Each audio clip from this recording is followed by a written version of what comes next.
এই হচ্ছে ভোটা মিছিল। ভোটা মিছিল এমন একটা মিছিল যে মিছিলে অনেক সময় দেখা গেছে সরকার পতন হয়েছে। আমরা আমাদের এই মহানীচা ম্যাডামকে বলেছে আমরা যে সরকারের কর্মচারী সেটা প্রমাণ কিন্তু আমরা দিয়েছি। আমরা যে অনেকের কাছে সরকারের চাবি কিন্তু এখন আমাদের হাতে। আমরা কিন্তু কোনো মত সৃষ্টি করি নাই, আমরা কিন্তু সরকারের কোনো বিপদে ফেলি নাই। কারণ আমরা চাই এই বাংলাদেশটা সুন্দর হোক, এই বাংলাদেশটা ছবির হোক, এই বাংলাদেশটা বৈষম্যমুক্ত হোক।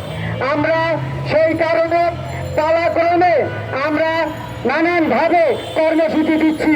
আপনারা দেখছেন আমরা যত কর্মসূচি দিচ্ছি প্রতিটা কর্মসূচিতে লোকবল রাখতেছে, কিন্তু আমাদের বাধ্য করেন না যে সারা বাংলাদেশের যে 6 লক্ষ আউট সিসিং আছে এই আউট সিসিংয়ের মাধ্যমে এবং এই ঢোকা মিছিলের মাধ্যমে সরকার পতন হয়ে যাক।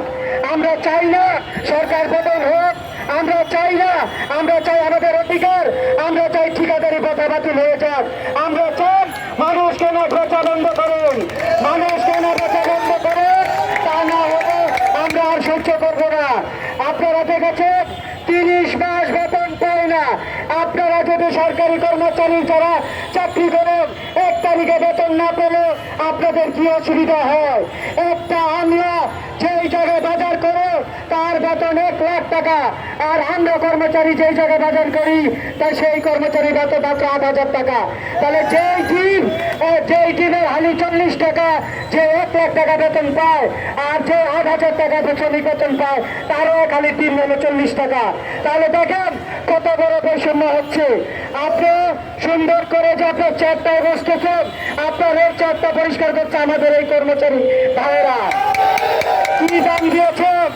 আপনারা যখন খাবার খান আপনাদের খাবারের ঝুঁটাগুলো ফেলে দেন, কিন্তু ছবি খেয়েছে কিনা সেই খবরটা আপনারা রাখেন না। আপনারা সন্ধ্যাবেলা আপনারা সচিবালয় সেন্ট্রাল এসি করেছেন, আপনারা যেখান দিয়ে চলাফেরা করবেন, যেখানে বাথরুমে যাবেন সেখানে আপনারা এসি ফিট করে রেখেছেন। আর আমরা এই রোদের ভিতরে এই কর্মের ভিতরে রাস্তায় আছি, আপনাদের বিন্দু পরিমাণ মায়া নাই। আমরা বারবার বলতেছি আমাদের আলোচনায় বসান, আমাদের আলোচনার মধ্যে দিয়েই এই সমস্যার সমাধান হয়।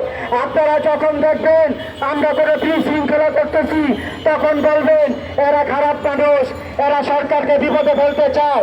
আমরা এখনো বলতে চাই আমরা কোনো সরকারকে বিপদে ফেলতে চাই না, আমরা সরকারের উন্নয়নের অংশগ্রহণ করতে চাই। আমরা চাই এই 10 নামক ওই শয়তান বাহিনীকে পরাজিত করার জন্য আমরা রাস্তায় নেমেছি, আমরা অধিকার ফিরে পাওয়ার জন্য রাস্তায় নেমেছি। তাই বলবো আমি এখন আর বেশি কথা বলবো না, আমাদের বাকি কথা আমাদের নেতৃত্ব বলবেন। ধন্যবাদ ভাই। এখন আপনাদের সামনে সংক্ষিপ্ত বক্তব্য নিয়ে আসবেন।